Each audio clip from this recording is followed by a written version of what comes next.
তো আমরা এখানে আলোচনা করব হলো সমবাহু ত্রিভুজ। দেখো, যে ত্রিভুজের তিনটি বাহু সমান তাকে আমরা বলি হচ্ছে সমবাহু ত্রিভুজ।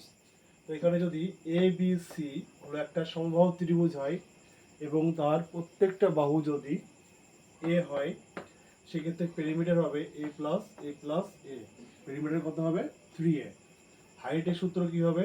√3/2 ইন্টু বাহু। সমবাহু ত্রিভুজের হাইটের সূত্র হলো √3/2 ইন্টু বাহু। এরিয়া সূত্র বেরোবে √3/2 ইন্টু বাহু স্কোয়ার। অন্তবৃত্তের ব্যাসার্ধ, সমবাহু ত্রিভুজের ভিতরে একটা বৃত্ত অঙ্কন করলে তাকে আমরা বলি হলো অন্তবৃত্ত। তো অন্তবৃত্তের ব্যাসার্ধ r সমান a/2√3 এবং পরিবৃত্তের ব্যাসার্ধ বড় r সমান a/√3। পরিবৃত্ত কি? সমবাহু ত্রিভুজের যদি বাইরের দিকে আমরা একটা বৃত্ত অঙ্কন করি সেটাকে বলা হয় পরিবৃত্ত।